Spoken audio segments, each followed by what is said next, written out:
Hi, my name is Tenjwa Goloda. I go by the name of Stesh, those who know me. I am an accountant, but I'm not a financial advisor, and I'm also not a tax practitioner. This is episode 2. Okay, so I'm having some tea on the side, just to also calm me down, because I don't want to be fast.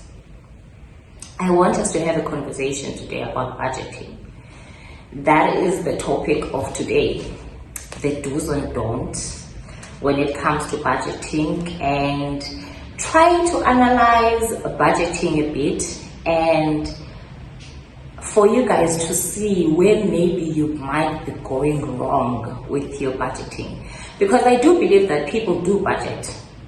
People have a clue of what budgeting is, and some do draw up their monthly budget, but there's just certain things that they don't consider or don't think about, which I felt like maybe I should come in and just have a chat around those things.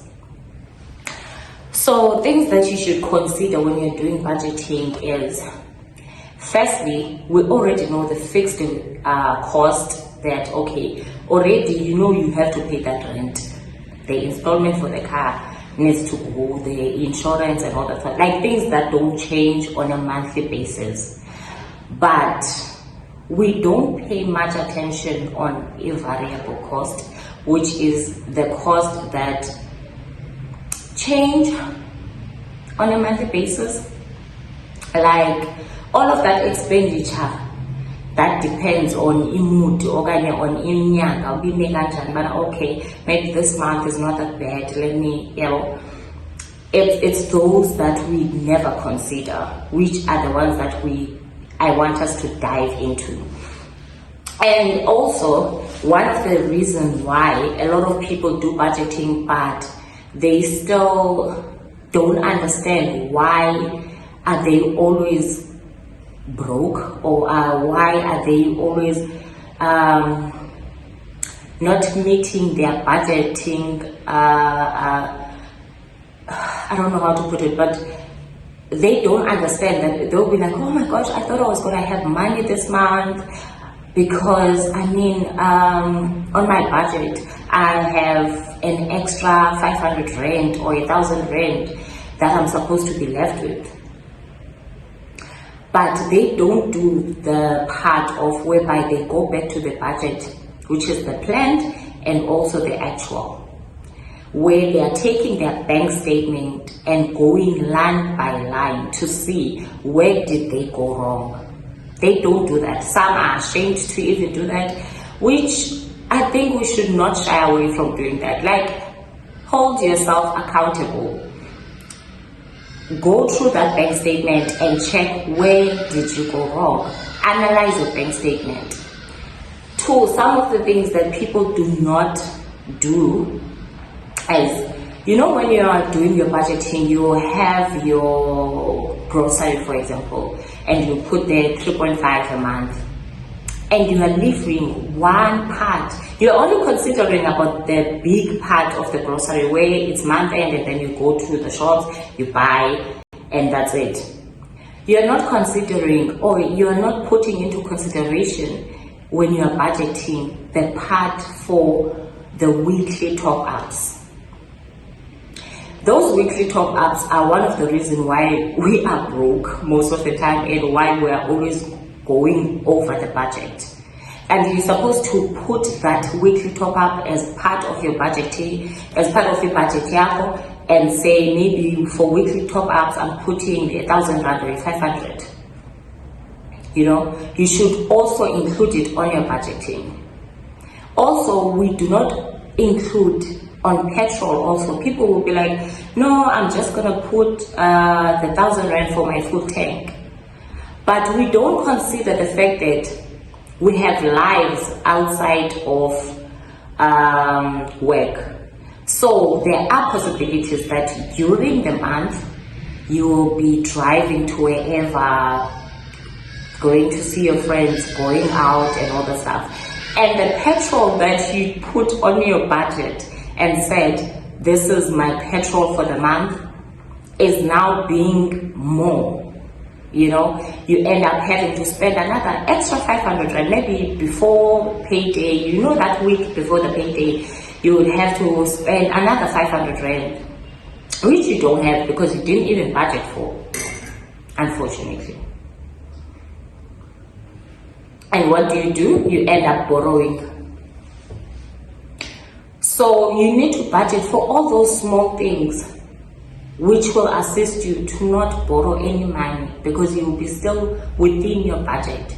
You need to list everything on your budgeting. Do not leave anything. Don't just include the big things, rent, grocery, petrol, and all those stuff. You need to also include all the bank charges needs to be there, because those are your monthly bank charges. They need to be there. Even if it's 100 rand or 150 a month, you need to include them there. All your subscriptions, your Netflix, your Showmax. Don't just write the DSTV one just because that one is a huge amount, it's 500 and something. No, you also need to include the small ones, because they're the reason why you become broke. And also the pandemic. Yeah, iPhone. If you're an iPhone person, you also need to include those 69 rand for space and all of those small things. You need to include them there, because they are the reason why you will end up being broke, because you didn't budget for them and you think you have so much money left while you don't. You don't. If you are being realistic, you need to be so realistic with your budgeting. If you're being realistic and you are putting down each and everything, you will see that the extra 1,000 rand you thought you have, you don't have it. And when because you thought you were having an extra 1,000 rand, you will be spending like it's nobody's business. Money spend or swipe on, swipe in, and then there comes those days, 25 or whatever, whenever the debit order goes on for these subscriptions, and you don't have the money. Now you have to end up borrowing.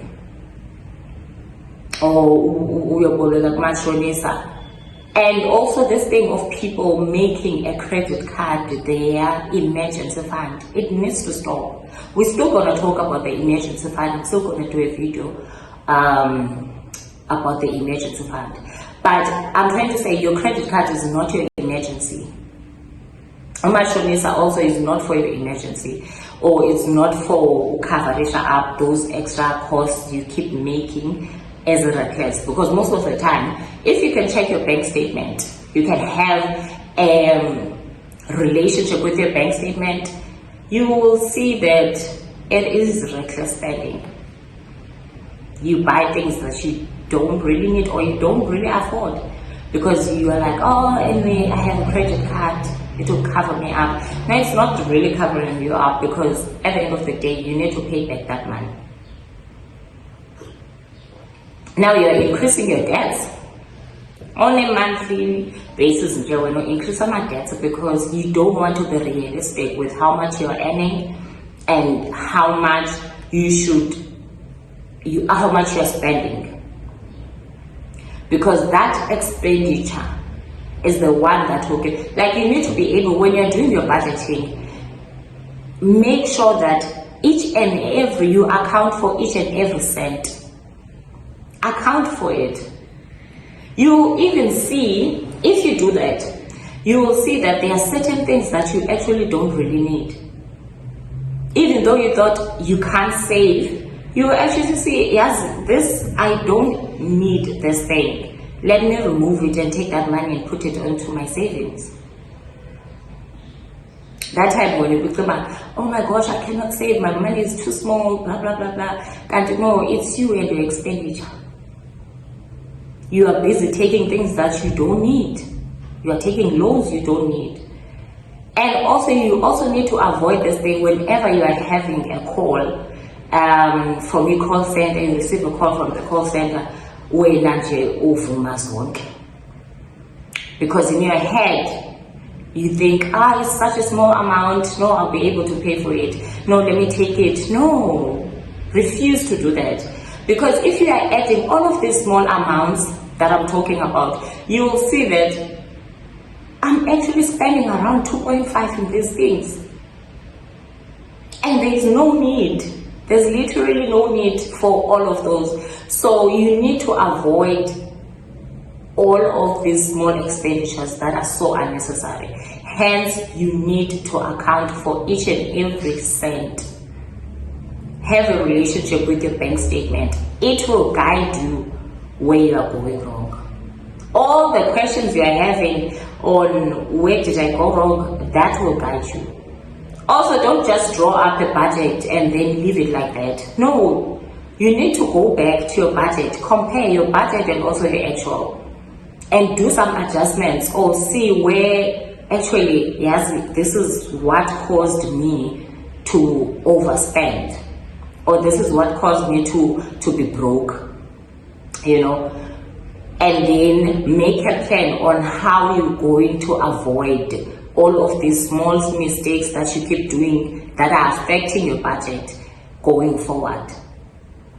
And that way you're gonna have a healthy relationship with your finances. And by the time month end comes, you are not gonna be frustrated a day before you get paid. You're not gonna be anxious a day before you get paid, or be depressed or be stressed because you're thinking, oh my gosh, no. When you're having a healthy relationship with your finances and you keep checking, and at the back of your mind, whenever you're spending, you are sticking to the budget. You are trying by all means to stick to the budget. Paydays become, they're not going to be that exciting, because now you are holding yourself accountable for a lot of things. There's a lot of undoing and unlearning you have to do, because you're not just gonna spend. Like, it will help you to have a good relationship. Like, try to avoid this small amount of debts. It will assist you on not borrowing and spending within your means. And also avoid this thing of people open a lot of credits because they're like, no, I'm trying to build a credit score. You don't have to have, for example, a clothing account, a credit card, what else? All of these credits. You don't have to take everything on credit for you to have a good credit score. No, you can have one. Let's say if you decide, okay, let me have a credit card of 1,000 rand or 1.5, have that. Don't add clothes credit, don't add food on credit, everything it's credit. No, you don't have to have 500 or million credit cards for you to have a good credit score. Or maybe if you're taking a credit card, like, I need like a 50. No, you don't need a 50,000. Even if it's 1,000 rand, best believe it will play a good part into your credit score. Your credit score analyzes how you can pay up your debts. It doesn't mean that it needs to be million debts. You can have just one. If you don't want a credit card, okay, just have a clothing account. Even on the clothing account, just have one, and make sure that it's not a high amount. Just even if it's 1,000 rand,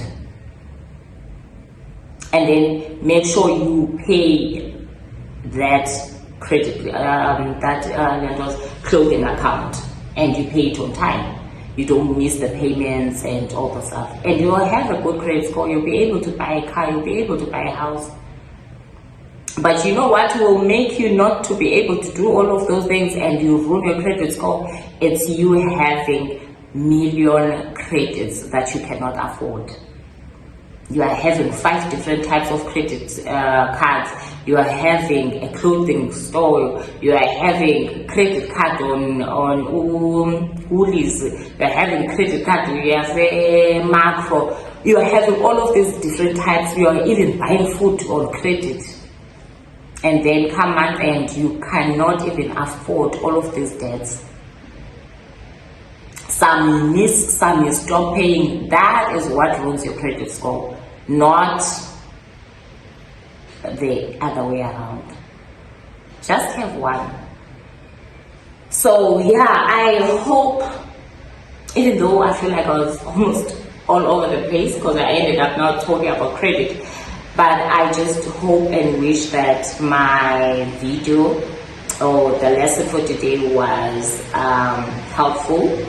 And if you have anything to add, or what you can suggest, or an advice to other people, comment below. Please like my videos, subscribe. Do not forget to subscribe, please. Subscribe, like, share, and yeah. Thank you so much, guys. I hope this was helpful, and I hope it assists you on making better financial choices, because it starts with you being able to be truthful and being honest with your budget versus your actual. Okay, thank you so much. Bye.